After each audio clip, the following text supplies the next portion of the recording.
Untuk rekan-rekan yang hadir, yang ingin bertanya silakan raise hand yang ada di kolom partisipan, di Zoom Anda silakan raise hand.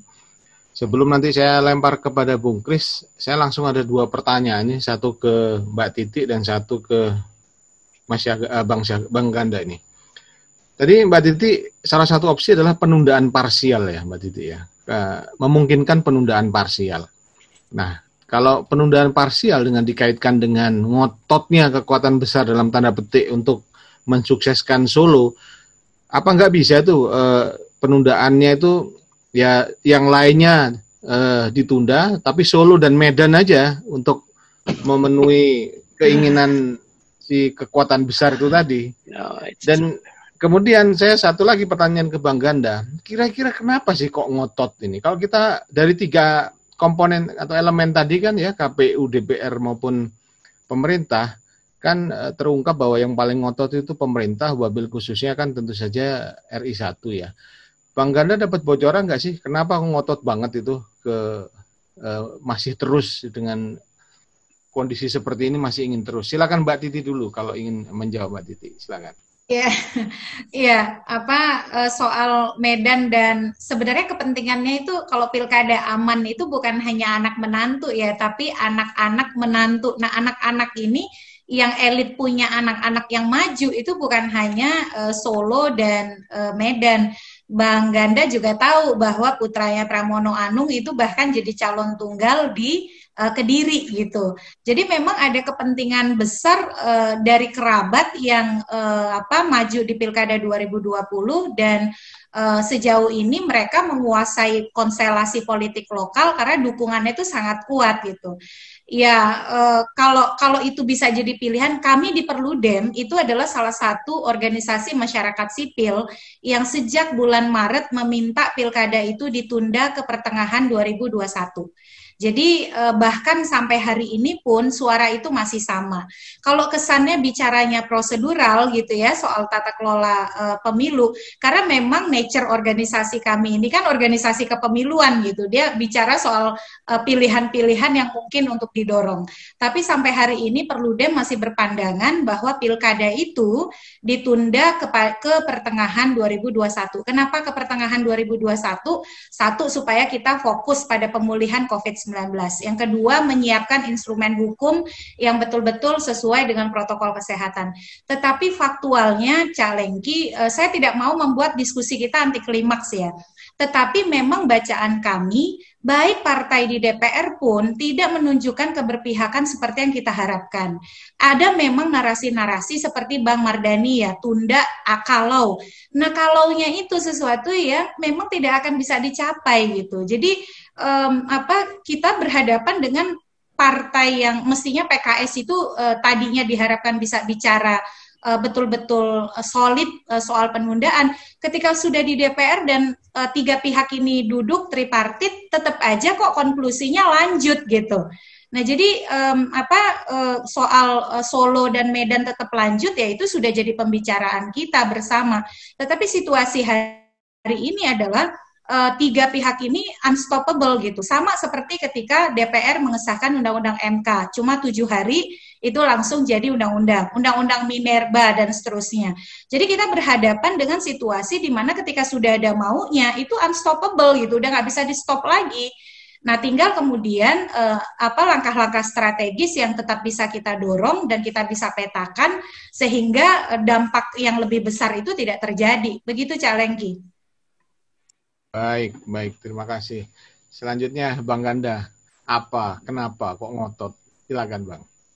Ya kalau saya udah melihat bahwa ini cuma bagaimana Gibran ya bisa jadi wali kota supaya nanti ya dalam waktu cepat ya dia bisa menjadi calon presiden. Ya karena antara wali kota dengan calon presiden itu jaraknya itu sama ketika Jokowi dari wali kota ya 2 tahun kemudian dia presiden, itu waktunya cuma 2 tahun ya, maksudnya dia meninggalkan wali kota, kemudian dia 2012 gubernur ya kan, kemudian dia 2012 ke 2014 udah presiden. Jadi sebenarnya dia pengen anaknya yang presiden, bukan Ahok ya kan. Jadi itu aja sebenarnya cita-citanya dinasti. Cuman kan orang mikir ini itu enggak lah, cuman itu aja kok. Nah kenapa yang lain nggak berani lawan? Karena yang lain tuh dikooptasi, ya dibagi-bagi ya, Golkarnya dibagi, ini dibagi, yang lain-lain dibagi. Nah jadi pada diem gitu loh. Itu aja. Kalau yang saya, argumennya udah saya sebutkan tadi, ya kalau dibilang demokrasi nggak ada cukong itu saya nggak percaya ada cukong sekarang. Lain-lain nggak ada gitu. Terima kasih. Baik, terima kasih. Bung Kris, Mas Kris, silakan kalau ada yang mau disampaikan atau ditanyakan. Ya, terima kasih, Cak Lengki. No, saya ingin bertanya juga dan ingin memberi komen sedikit ya. Saya pikir ini kita berpapasan atau kita harus membuat satu naratif yang harus solid untuk sebagai counter naratif terhadap naratif yang disampaikan oleh pemerintah, DPR, dan KPU. Kalau dilihat dari komitmen demokrasi, saya setuju dengan Bang Gandan. I think that's just a stupid argumentasi ya dari Fajrul. Karena fungsi dari pemilu atau pilkada adalah menghasilkan apa? Menghasilkan quality leaders. Dalam suatu normal saja menurut Pak Mardhani ya nggak bisa menghasilkan kualitas pilkada, apalagi dalam situasi anormal. Dan menurut saya gini ya, karena demokrasi itu adalah the highest sovereignty belong to the people, bukan the highest sovereignty belong to pemerintah, DPR, dan KPU. Kalau menurut saya sih, yang harus kita lakukan dari ini teman-teman di FTA dan sebagainya, kita harus menggalang namanya public pressure dengan memberikan suatu naratif yang solid. Bagi saya sih, salah satu argumentasi yang bisa kita presentasikan adalah sekarang namanya pemilu itu harus jurdil, selanjutnya harus ada free and fair competition dengan memiliki namanya equal opportunity. Kondisi sekarang itu sudah unequal opportunity-nya. Seperti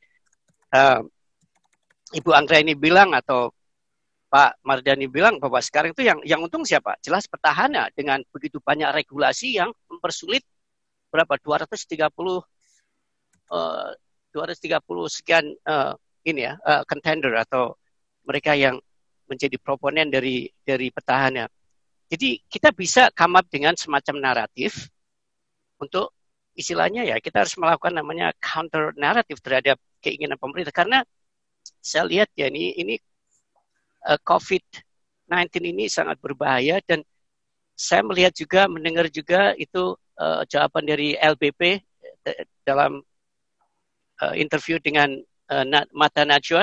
Saya mau ngasih gambaran satu ini tentang COVID-19 di USA. Kan selalu mereka tuh banding-bandingkan dengan USA gitu loh. Padahal mereka punya kadang-kadang data itu inaccurate. Memang secara menyeluruh US itu lebih besar. Ada dari 331 juta penduduk itu ada sekitar 7 juta lebih ya yang udah kena. Tapi yang meninggal itu sekitar 207 ribu. Jadi sekitar 2,8% lah. Ya, kalau di Indonesia sekarang dari 268 juta orang ada sekitar 300. Tapi yang meninggal itu ada 7.000 lebih. Itu 4, sekian persen. Jadi double gitu loh. Saya tidak ingin pilkada ini akan menjadi massive death untuk di Indonesia. Jadi kita banyak narasi yang ingin saya tanyakan kepada pengalaman si Mbak Anggra ini yang sudah menjadi aktivis pemilu. Sebenarnya selama ini pemilu di mana yang benar-benar menghasilkan kualitas pemilu, baik itu pilkada, pileg, dan pilpres. Selama ini saya nggak melihat gitu loh kualitas pemilu di Indonesia. Gimana Mbak Anggra ini? Iya, mungkin saya respon singkat ya Pak Kris, nanti ke yang lain. Memang betul Pak ya, jadi problem kita itu kalau bisa bicara demokrasi diambil sebagai sebuah sistem, tetapi perangkat-perangkatnya itu baik dari sisi kelembagaan partai politik, penegakan hukum, budaya masyarakat itu tidak terbangun begitu. Makanya kalau bicara salah satu agenda besar gerakan masyarakat sipil di Indonesia hari ini adalah bagaimana mendorong reformasi partai politik. Karena ternyata kalau kita bicara hulu dari berbagai persoalan di masyarakat Indonesia hari ini, ujung-ujungnya ketemunya lagi-lagi adalah di partai politik yang tidak menjalankan praktik demokratisasi di internal mereka. Nah ini yang memang seolah-olah menjadi tantangan besar kita di Indonesia, setelah reformasi atau kemudian di tahun 98 Bang Ganda dan kawan-kawan melakukan dorongan reformasi, tetapi kita lupa Bang Ganda satu hal, partai politik kita itu tidak berhasil kita reformasi hari ini.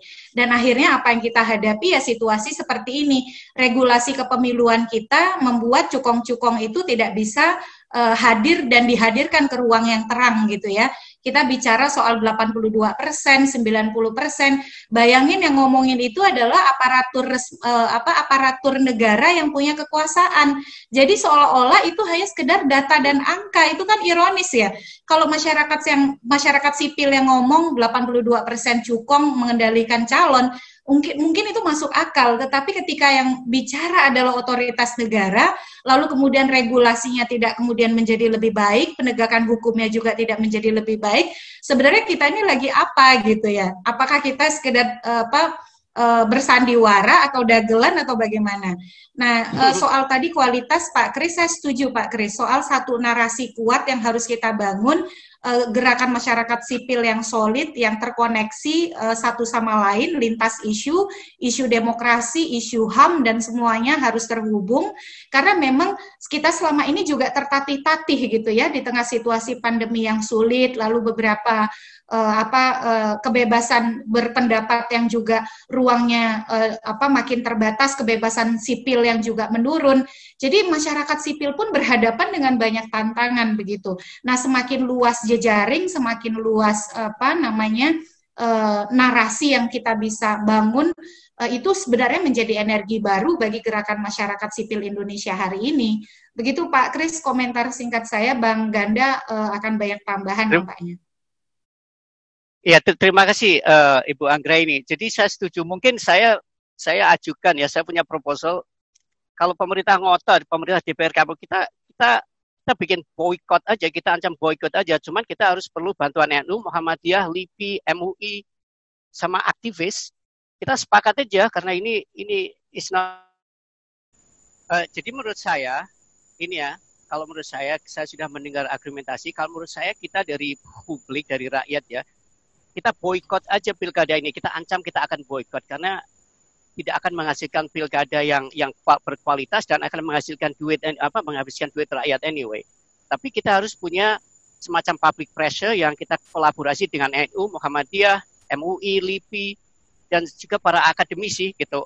Kita ancam boykot aja gitu karena tanpa pressure itu nggak mungkin pemerintah, DPR sama KPU akan bergeming. Gimana menurut pandangan Dr. Nainggolan?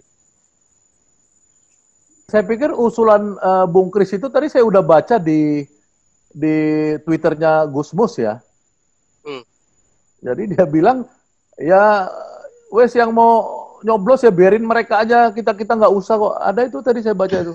Okay. Coba dicek lagi saya tadi itu. Jadi artinya sebenarnya ini gerakan besar ini dari NU Muhammadiyah udah cukup lebih maju dari kita ya. Kemudian kami sendiri dari Koalisi Aksi Menyelamatkan Indonesia menyatakan yang sama kemarin.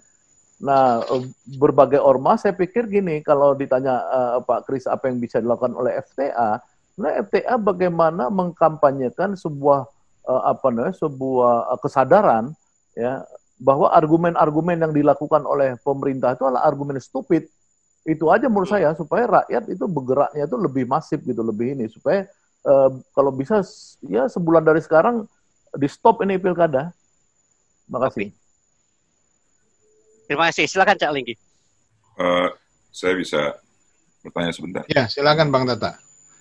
Ya, saya cuma mau mengelaborate sedikit tentang kekuatan besar yang disinggung oleh Pak Mardhani. Ini saya sebenarnya lagi chatting sama beliau nih. Saya bilang, Pak masuk nih Pak, ini orang lagi hangat tentang Komisi 2 dan PKS. Karena ada kekuatan besar yang kita tidak tahu seberapa besar kekuatannya gitu. Saya dapat isu ada dari PPMI mungkin ya, Paguyuban Pengusaha Martabak Indonesia ya, mungkin yang dimaksud itu. Tapi saya juga belum yakin ini, masih lagi dicari konfirmasinya gitu. Saya cuma mau tanya saja nih kepada Bang Ganda nih. Oke, kalau Anda tadi mengatakan bahwa kita harus bahwa kekuatan-kekuatan ormas sekarang sudah berada pada posisi menolak atau meminta pilkada ini ditunda gitu. Saya belum lihat suatu statement kami resmi yang meminta itu, apa saya misda atau tidak. Tapi sekarang kan yang jadi barometer nih sekarang, barometer daripada kekuatan di luar pemerintahan. Saya tidak mengatakan oposisi karena kami sendiri tidak mendeklarasikan diri sebagai oposisi ya, sebagai kekuatan yang berada di luar pemerintah. Apakah memang bisa masuk sampai ke arah itu dari kaminya? Kalau FTA sendiri, salah satu tujuan kita mengadakan seminar diskusi ini adalah untuk mencari bahan argumentasi, ide dan gagasan yang kita bisa lontarkan melalui jaringan FTA yang ada di seluruh dunia, dan kita punya media bahwa ini loh, kita lihatnya dari sini gitu loh. Makanya memang sangat disayangkan nih Pak Mardhani nggak bisa hadir sehingga kurang begitu komprehensif dari insider ya gitu. Jadi Bang Ganda, bagaimana menurut Bang Ganda soal menggalang kekuatan ini lebih nyata? Karena memang ormas-ormas sendiri semuanya memang sudah berada dalam satu narasi yang sama, tinggal bagaimana menyatukannya menjadi sesuatu kekuatan yang kuat, menjadi tsunami begitu. Nah, itu untuk Bang Ganda. Kalau Mbak Titi ini menarik sekali ya. Memang yang dikatakan oleh Mbak Titi memang bahwa Perludem itu kan hanya banyak berbicara soal teknis ataupun apa yang bisa dilakukan untuk demokrasi ini bisa berjalan sesuai dengan yang menjadi tujuan demokrasi itu sendiri gitu loh. Masalah hal-hal seperti ini kelihatannya kalau kita dengar narasi yang disampaikan oleh Mbak Titi kan ada kesan bahwa what can you say? It's like udah pasrah gitu loh. Kayaknya nggak sanggup lagi kita untuk nahan ini bahwa ini ditunda, kayaknya nggak bisa gitu loh. Ya kan? Nah, kita hanya bisa berharap kalau bisa, kalaupun tidak ditunda, dibuatkan suatu aturan-aturan yang lebih bisa memperkecil kemungkinan terjadinya klaster-klaster baru. Saya kira itu yang saya tangkap, Mbak Titi. Saya nggak tahu gimana. Nah, pertanyaan saya belum begitu familiar ya dengan Perludem sendiri. Saya mohon maaf aja, saya tidak banyak mengikuti Perludem gitu. Saya baru dengar nama Perludem itu sebenarnya justru pada saat kisruh soal pemilu 2019 kemarin, yang mana orang pada menghujat Perludem. Kok ini Perludem nggak ngomong nih masalah kematian KPPS ya namanya. KSPP ya. Ya itu KPPS. KPPS. Nah itu saya jadi istilahnya catch my eye waktu itu gitu loh. Loh ini ada Perludem begini gitu loh. Maaf nih Mbak Titi bukan apa, karena kita di luar kan kurang gitu ngikutin ya. Tapi it catch my eyes waktu kemarin karena orang menghujat gitu loh ya. KPPS sendiri kenapa tidak membuka suara atau memberi suara soal kematian ini yang banyak dibicarakan orang. Nah, justru saya bertanya sekarang, wah ini Mbak Titi ini ada perubahan haluan dari Perludem dengan care soal pelaksanaan ini untuk ditunda karena ada indikasi bisa korban yang banyak, atau memang dari dulu seperti ini aja gitu, cuman karena kisruh kemarin aja mungkin ada alasan-alasan tertentu dari Perludem gitu. Jadi maksudnya perbandingan aja gitu lah Mbak Titi. Kalau di 2019 orang menghujat, ini juga mungkin bagus buat Mbak Perludem untuk memakai platform Wacana Kita di sini untuk mungkin memperjelas situasi Perludem sendiri. Dulu kelihatannya nggak peduli gitu kan dengan kematian KPPS. Sekarang kok peduli dengan belum mati tapi udah dipeduli gitu loh. Kalau itu yang udah mati aja nggak dipeduli, sekarang yang belum terjadi aja dipeduli. Mungkin ada ini bisa di elaborate sedikit gitu. Silakan mungkin Bang Gada kalau bisa. Pertama soal kami tadi ya, kami itu mengeluarkan sama waktunya dengan NU, Nahdlatul Ulama, ya, menolak pilkada. Kita udah keluarkan, tapi tentu kita dengar di masyarakat gaung NU lebih besar dan Muhammadiyah lebih besar. is okay, nggak ada masalah. Yang penting kami sudah menunjukkan sikap yang sama sejalan dengan seluruh kekuatan-kekuatan besar di masyarakat. Yang kedua, saya pikir FTA itu kan kekuatan pikiran ya, kekuatan pikiran, kekuatan akal ya. Yang itu kalau tahun 98, 97, saya tahu persis teman-teman yang ada di luar negeri waktu itu ikut mengkampanyekan agar Soeharto turun waktu itu. Ya, itu artinya kekuatan pikiran itu bisa dengan cara macam-macam, menggalang opini apa segala. Karena kita yakin bahwa 270 kabupaten kota ini ya dan satu gubernur pilkada ini pasti adalah sumber penyaluran penyebaran COVID-19 ini. Dan ini luar biasa untuk keuntungan yang tidak ada signifikannya ya buat bangsa ini ya. Kalau Pak Kris Komari tadi bilang kita ini belongs to the people atau belong to the regime, sebenarnya bicara negara dan bangsa ini. Kalau kita belong to the people, berarti kita harus berpikir menyelamatkan rakyat. Nah, rakyat ini yang harus kita selamatkan. Jadi saya berharap memang nggak ada, sebenarnya pertanyaan Pak Tata tadi mencari argumen. Argumen ini udah jelas. Ini argumennya kita yang sana satu kepala batu, ya merasa paling benar. Ya kalau kami buat acara nggak sampai 50 orang, 20 orang kemarin di Rengas Dengklok aja waktu saya nemani Pak Gatot Nurmantio ke Rengas Dengklok Kerawang. Ya orang yang nggak banyak orang kita mau ziarah aja udah langsung diturunkan preman-preman, polisi apa segala, dibilang ini melanggar COVID-19. Kita sewa hotel di Bandung ya, yang hotelnya udah kita bayar, hotelnya menjamin karena 2 minggu sebelumnya itu ada pertemuan perusahaan air minum ya 800 sampai 1000 orang. Nah, dia bilang gampang lah, orang 2 minggu lalu juga ada kok pertemuan di sini. Kita udah bayar, kita lunasin. Langsung datang pertama surat izin COVID-nya udah turun, 3 jam kemudian dicabut lagi bahwa ini izin COVID tidak ada, ya kan? Jadi ini sebenarnya COVID ini kadang-kadang Satgas COVID, protokol COVID dipakai sebagai alat untuk mempolitisasi ya kelompok-kelompok yang ingin berbeda pendapat dengan rejim gitu. Nah, jadi sebenarnya kalau menurut saya kembali kepada situasi bangsa ini ya, buat teman-teman yang di luar negeri harus percaya bahwa ya Indonesia ini ya mengabaikan upaya untuk menghentikan penyebaran COVID ini sejak awal. Ya. Seluruh dunia itu tahu bahwa bulan Januari harusnya kita sudah ada penyebaran COVID di sini, ditunda sampai Maret diumumkan.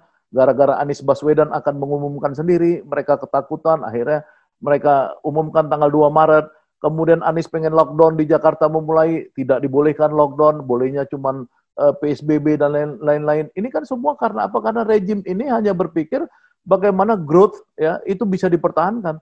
Tapi kan toh buktinya kita lihat bahwa semuanya adalah risiko yang tidak bisa kita terima, karena kita tidak punya kepastian dan kita menjadi negara yang terisolasi, isolated countries. Ya, kita semua dunia nanti akan mengecam kita sebagai sumber penyakit ya. Jadi saya baca buku novel Graveyard misalkan ya. Kenapa orang-orang Belanda pertama kali itu masuknya itu menjajah ke Maluku ya ke apa? Karena dia tahu Jawa itu dulu adalah pusat lepra. Nah, karena pusat lepra mereka takut.